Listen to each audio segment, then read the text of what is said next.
les filles, j'espère que vous allez bien. Ça y est, je viens vous faire mon retour par rapport à notre renouvellement de vœux. En plus, c'est un jour spécial aujourd'hui puisqu'on va faire notre day after. Donc, je suis maquillée comme lors de notre renouvellement de vœux. Et je vais répondre à vos questions. Je vais vous donner aussi des tips qui sont, selon moi, assez importants pour que vous puissiez vous soulager l'esprit, passer une bonne soirée, faire passer un bon moment à vos proches et essayer aussi d'économiser du budget puisque ça c'était aussi une grande question lors de cette organisation de remariage, renouvellement de vœux. Alors déjà, à quoi ça sert de renouveler ses vœux? Alors, je vais vous parler pour notre cas à nous et en même temps des réponses assez générales où vous pouvez vous retrouver vous. Pour nous, ça fait déjà 10 ans qu'on était mariés, 15 ans qu'on est ensemble. On s'est mariés, on avait 25 ans, donc on était relativement jeunes. Depuis, on est devenus parents. Et donc, pour nous, c'était important en fait de se redire oui, si on considérait qu'on avait envie de se redire oui, bien sûr. Après toutes ces années, en fait, on s'est dit oui en étant jeunes. Et une fois que on vient de vivre 15 ans ensemble, des déménagements, des achats, de société, parents, fatigués, exténués, à être 24 heures sur 24 ensemble.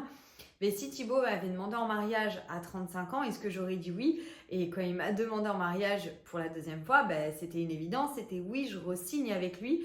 Et pour nous, du coup, c'était vraiment ce côté, en fait, on se redit oui, parce qu'on s'aime toujours comme au premier jour, on a vécu plein de choses ensemble, on fait le bilan et on se dit que on a toujours été là l'un pour l'autre. On a 3 enfants, ça change quand même une vie. Et avec 3 enfants, on se redit oui, donc en fait, c'est trop beau et beaucoup de signification dans le fait de renouveler nos vœux, de se redire oui, de se réengager ensemble. Également, ça comptait beaucoup aussi de pouvoir se remarier avec nos enfants, tout simplement parce que je trouve ça beau que nos enfants puissent être là, puissent comprendre que papa et maman s'aiment, que papa et maman disent oui pour la vie ensemble. Également, je trouve que on se réunit beaucoup pour quand il y a des drames en fait, quand il y a des choses assez tristes qui se passent. Et voilà, 10 ans, surtout maintenant en 2024 qu'il y a beaucoup de divorces et de couples qui malheureusement en viennent à se séparer pour plein de raisons. Et je trouvais ça beau en plus de ça de mettre l'accent sur voilà, l'espoir et l'amour peut continuer d'exister puisque ça continue de fonctionner en fait et en tout cas c'est notre cas et du coup c'est beau de célébrer l'amour tout simplement. Et dernier point, c'est vrai que c'est aussi beau de se dire que on s'est mariés à 25 ans, on avait nos amis de toujours en fait qui ont été présents et voilà, 10 ans après, on a nos amis de toujours, mais on a aussi tous nos amis qu'on a rencontrés au fur et à mesure des années qui sont là. C'est pour ça que vous avez pu constater qu'il y avait Val, Anaïs, Morgane, il y aurait dû avoir Yesta, Sophia, Aude, etc. Enfin bref, plusieurs autres de mes amis qui font partie, qui font partie de notre cœur, qui nous touchent au quotidien ou en tout cas qui font partie des personnes qu'on a envie d'avoir auprès de nous pour célébrer plein de choses. Donc ça aussi, ça fait partie du pourquoi renouveler ses vœux et la signification que ça a pour nous en tout cas. Comment organiser un renouvellement de vœux? Alors c'est vrai que pour le moment c'est assez peu démocratisé, on le voit assez rarement, bien que on en voit un petit peu, mais voilà, pas beaucoup. En fait, ça reste assez libre, il n'y a pas de code, il n'y a pas de règles, comme c'est un remariage avec la même personne qu'on a déjà vécu un peu sous les règles de...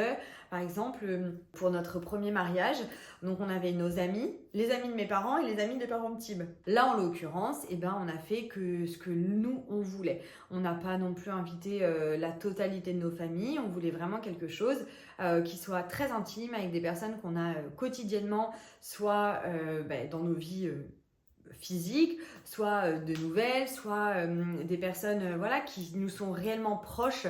On voulait vraiment quelque chose qui soit simple, authentique, vrai. On voulait pas un nombre pour un nombre, on voulait pas faire une java énorme et ne pas avoir le temps de profiter de nos invités. On l'a fait une première fois, là on voulait vraiment quelque chose qui soit avec les personnes, je dirais pas qui comptent le plus pour nous, Mais si ces personnes-là qui ont une part de nous dans leur cœur et inversement en fait, voilà, c'était vraiment ça qui est important. Donc comment organiser un renouvellement de vœux? Mais comme je vous dis, il n'y a pas trop de règles. C'est ça qui est cool, c'est qu'on est vraiment plus libre. Pour notre cas, ce qu'on a fait qui est différent des règles un peu de mariage. Donc déjà par rapport au choix des invités, pas de vin d'honneur où il y a une partie des invités qui s'en va puisque on les invite plus par politesse et bienséance plutôt que parce qu'ils ont vraiment, je dirais pas leur place, mais en tout cas leur place intime dans ce moment. Voilà, en tout cas on n'a pas eu de vin d'honneur qui avait ce rôle-là de personnes qui partent après le vin d'honneur. Donc ça on n'a pas fait, on n'a pas fait non plus de dîner, entrée, plat, fromage, dessert, gâteau, pièces montées, tout ça. Ça c'est quelque chose qu'on a fait lors de notre premier mariage. Là on n'a pas souhaité faire comme ça, on a vraiment fêté les choses comme nous on aime le faire. Ce qu'on a fait c'était à la plage, rafraîchissement avec de l'eau puisqu'il faisait en plus assez chaud. Arrivé à la maison, il y avait donc les premiers rafraîchissements avec du punch, des cocktails, du vin, etc. Et ensuite, une fois que nous on est arrivés, là on a commencé à dresser, Appiuma Distel, donc notre traiteur, a commencé à dresser donc le buffet d'apéro, donc avec par exemple des petits wraps, il y avait des légumes à tremper, il y avait des petites bouchées à manger, il y avait c'était fin, à la fois suffisant pour commencer un peu à se caler. Tout le monde était ravi, il y avait des petites tartelettes et tout, enfin bref. C'était statique, donc les personnes pouvaient venir manger et repartir pour aller discuter les uns avec les autres. Donc ça voilà. Et du coup, on n'avait pas de repas à une certaine heure parce que déjà on n'avait rien voulu de chaud pour justement être tranquille à ce sujet. Donc ce qui s'est passé, c'est qu'on est passé assez tard à table en fait parce qu'on était déjà tous en train de danser. Comme il y avait à manger, et tout le monde avait un peu calé son ventre et donc du coup il n'y avait pas c'est quand qu'on mange, etc. Et en plus de ça, comme il faisait bon vivre, on était donc en train de danser, de discuter, etc. En fait, on n'a pas vu le temps passer. Naturellement, à un moment, en fait, on a suivi vraiment le rythme de la soirée. À un moment, il y a eu un petit essoufflement de danse et donc on s'est dit, ah bah tiens, c'est le moment, on va passer à table. Et donc on est passé à table et à table en fait là du coup le traiteur a emmené tous les plats qu'on avait choisis avec Tim. Donc c'était des grandes salades, des grands plateaux de charcuterie, de fromage et en fait tout était emmené sur l'énorme table qu'on avait et donc du coup c'est vrai que il y avait pas ce côté entrée, plat, fromage, dessert où on va être lourd à la fin de la soirée, qu'on est obligé de manger. Souvent c'est vrai en plus de ça que on mange l'apéro parce qu'on a faim à ce moment-là et arrive à table, on a encore peut-être 4 plats à manger et on n'a plus faim, on ressort, on roule, on n'a plus envie de danser, etc. Moi, c'était pas du tout quelque chose que je voulais. Je voulais vraiment le côté, on s'assoit et on voit les plats passer, on prend. C'est vraiment, pas la bonne franquette parce que c'était pas si simpliste puisqu'il y avait la déco, il y avait le ciel étoilé, il y avait les belles tenues de tout le monde. Donc ça faisait pas la bonne franquette, mais ça faisait vraiment très convivial. Donc, et puis ça permet aussi à tout le monde de pouvoir échanger en fait des mots. Et également, du coup, il n'y avait pas non plus de marque-place, c'est-à-dire que chacun se plaçait là où il voulait. Chose qui n'est pas le cas lors des mariages. Souvent, on fait des plans de table et tout. Là, on voulait pas non plus avec Tim. On avait fait donc une grande table et du coup, c'était trop bien parce que du coup, tout le monde s'asseyait. Il n'y avait pas de collant entre guillemets ou de groupe vraiment prédéfini. Tout le monde s'était mis les uns à côté des autres et tout le monde a discuté avec tout le monde. Et c'était trop parfait. Franchement, on a eu que des bons retours à nous dire mais c'était tellement bien, c'était vraiment au rythme de chacun en fait, c'était trop bien. Idem, comme il n'y a pas, on doit pas rester à table et tout, et en fait on pouvait tous se lever, manger, se lever, danser, retourner à table, finir, tiens j'ai pas pris de carpaccio, là je vais en prendre, oh la musique me plaît, je me lève, je vais danser. C'était tellement libre, c'était trop bien. Ça aussi, ça fait partie un peu de cette organisation du renouvellement de vœux comme nous on l'imaginait. Comme je vous dis, on voulait vraiment beaucoup de liberté, beaucoup de légèreté, beaucoup de choses qui nous ressemblent avec notre simplicité à nous et aussi comme on aime consommer les choses en fait. On n'aime pas les règles, on n'aime pas devoir faire comme ci, comme ça. Enfin en tout cas moi je suis pas du tout comme ça. Et puis je connais nos amis et je sais que pour beaucoup ça a été genre quel kiff, mais quel kiff de manger ce qu'on veut, de pas être forcé de manger cette assiette alors qu'on n'a pas envie de poisson là tout de suite, on avait envie de la viande et du coup je trouve ça génial. Voilà, donc ça fait vraiment partie de ce côté l'organisation d'un renouvellement de vœux, c'est la liberté. Concernant le lieu du renouvellement de vœux, alors initialement on voulait le faire ailleurs qu'à la maison, tout simplement parce que on voulait vraiment ce côté facilité, organisation. À la base on cherchait un domaine où on pouvait accueillir des invités, on a trouvé, mais c'est posé du coup, qui a le droit de dormir dans cet endroit, qui un peu a le côté privilégié. C'était assez embêtant, tout simplement parce que certes, on aurait privilégié nos amis du continent, mais à la fois, nos amis de Corse, ils devaient du coup se taper la route aussi pour rentrer. Donc c'était pas génial pour les dangers liés à la route et aux consommations d'alcool. Donc on s'est dit, waouh, qu'est-ce qu'on fait ? Ensuite, donc il y avait plein de choses. Il y avait aussi des personnes ici qui comptent énormément pour nous et qu'on avait envie d'avoir avec nous sur les 48 heures du renouvellement de vœux.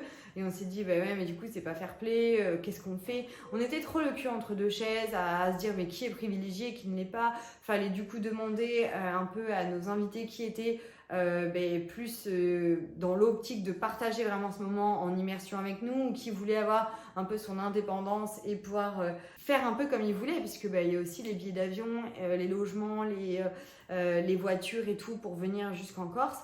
Et on comprend clairement que il y a le renouvellement de vœux, mais il y a aussi on va en profiter pour. Donc on était un peu embêtés là-dessus. Ensuite on a trouvé des endroits pas très loin de chez nous qui étaient du coup assez arrangeants. Chacun pouvait prendre un logement.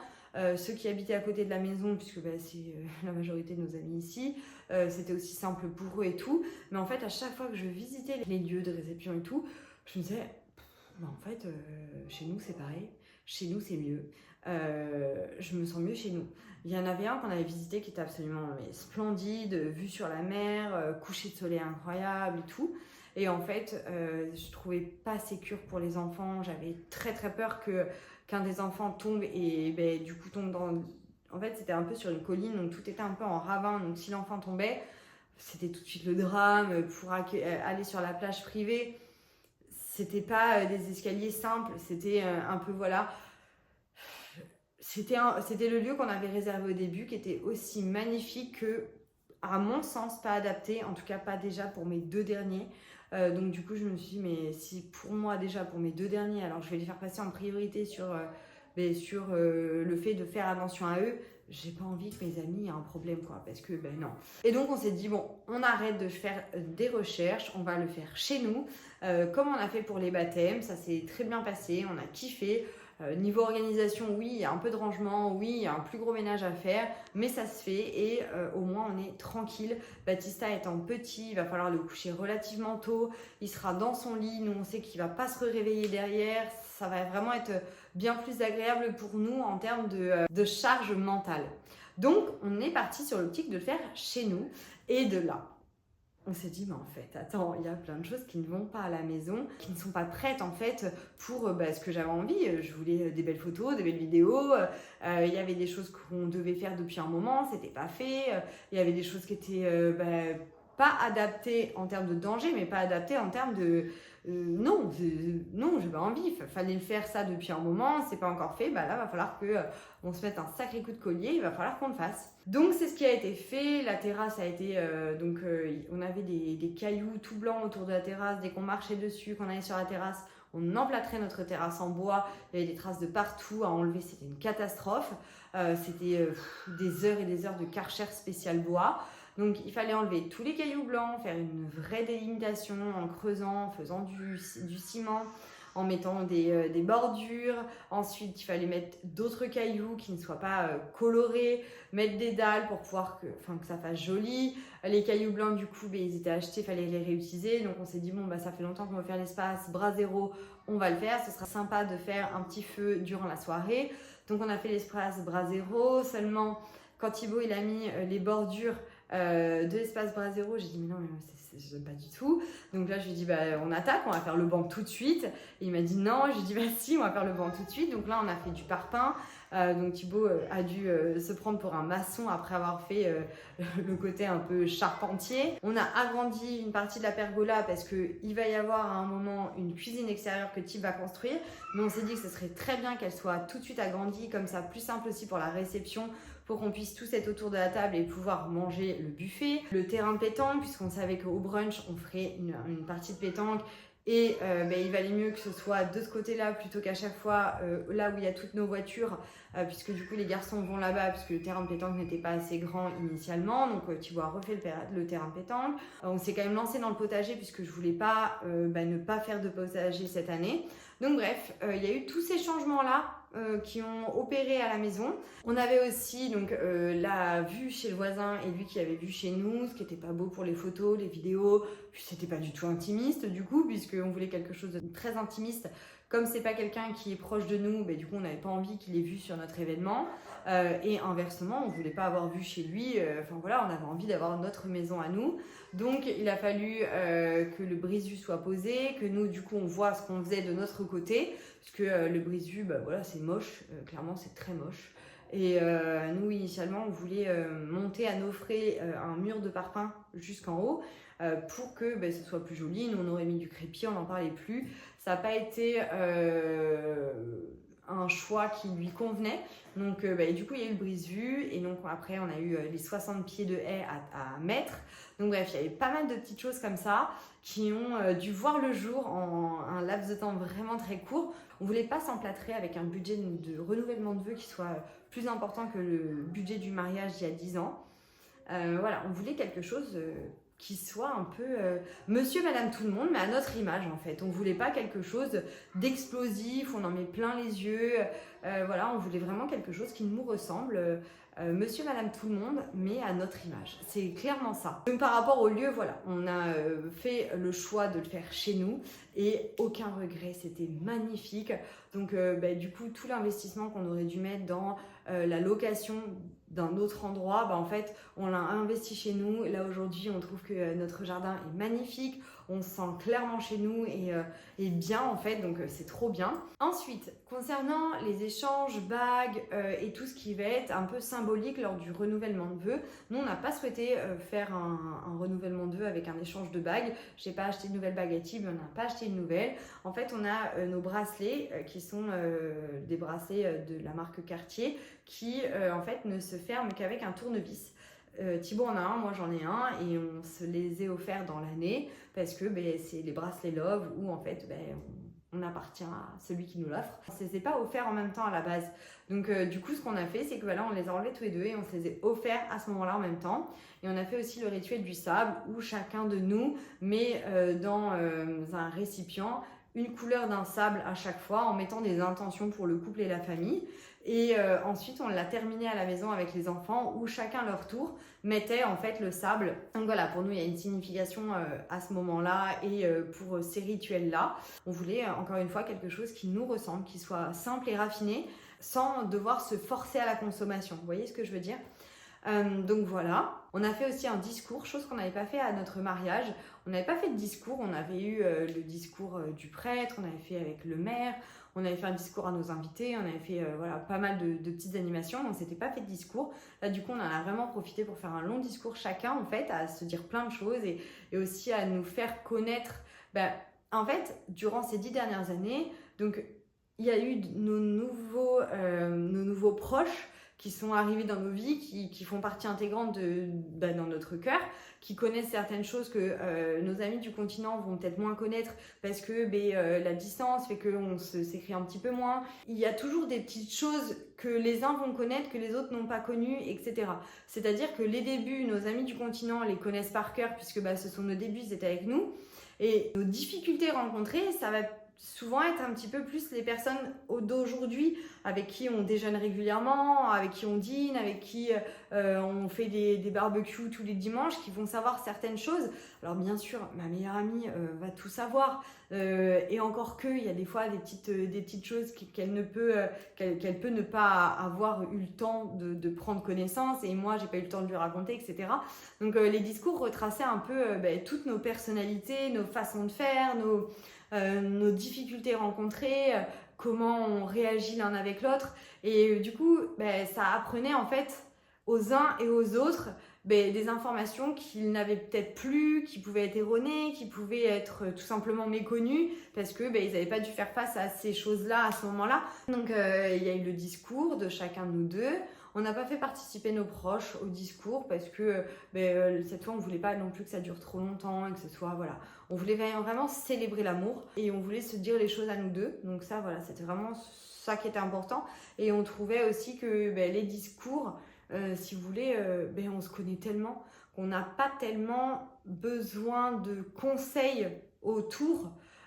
Puisque les conseils on les a au moment de la difficulté que l'on rencontre et pas de manière générale avec des conseils comment gérer le couple et tout. On trouve qu'on le gère assez bien. Donc voilà. Après la cérémonie, on est donc passé vers nos invités où ils nous ont lancé des pétales et tout. Ça, c'était les pétales de fleurs séchées. Ensuite, on a fait le rituel de l'arrivée des mariés. Donc là, on arrive chez nous. Donc là, moi, je me suis changée. J'ai mis ma robe il y a 10 ans où je rentrais dedans. J'étais trop heureuse de pouvoir la remettre. C'était tellement ma robe de rêve.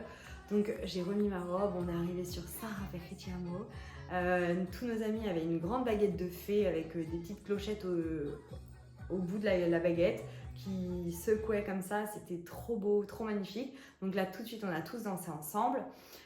Ensuite voilà, on a discuté, moi je me suis rechangée au moment des photos où là on a pris le temps avec cette photographe qui était géniale de pouvoir faire des photos avec chaque groupe, couple, famille qui nous entoure. Donc on a fait ça. Ensuite on a fait donc le repas, tout ça, et on a fait la première danse. Bien qu'on avait largement usé la terrasse avant, puisqu'on n'a pas du tout attendu la première danse pour danser et se déchaîner. Donc on a fait la première danse avec Tiv sur Vive au Perlé. Et là, en fait, tous nos amis avaient un cierge magique à mettre comme ça, et ça, c'était trop beau. Donc voilà, lors de notre premier mariage en 10 ans en arrière, la première danse c'était une danse chorée avec tous nos témoins. Et donc pour rebondir sur les témoins, cette fois on n'en a pas voulu, tout simplement parce qu'on ne voulait pas faire de préférence, on ne voulait pas marquer vraiment ce côté tu es mon témoin puisque plus important, etc. Alors bien évidemment, il y a des personnes qui sont plus importantes, mais là c'était pas ce qu'on voulait célébrer, on voulait vraiment ce côté, voilà. Nos meilleures amies savent qui sont nos meilleures amies. Elles savent celles qui sont mes sœurs de cœur, celles qui n'ont plus rien. Voilà, j'ai même plus besoin de leur dire, bien que je leur dis toujours, mais j'ai même plus besoin de leur dire tellement elles le savent. Elles, je sais qu'elles sont là pour moi. Et voilà, il y a ce côté où on le sait. Et puis, il y a nos amies là d'aujourd'hui que j'ai pas envie de mettre de côté parce que très importante. Je ressens aussi l'amie qui deviendra une amie de longue date. Donc voilà, c'était pas ce qu'on avait envie. De choisir des témoins. Je vais déjà vous laisser avec cette première partie de vidéo. Je vais vous parler après de la wedding planeuse, des enfants, des activités, etc. Et plein d'autres choses qui vont être importantes aussi pour le renouvellement de vœux. Mais déjà, je vous laisse regarder cette première partie puisque je pense que ça va être déjà bien assez long. Donc, on se retrouve pour la prochaine partie très rapidement. Je vous fais des gros bisous.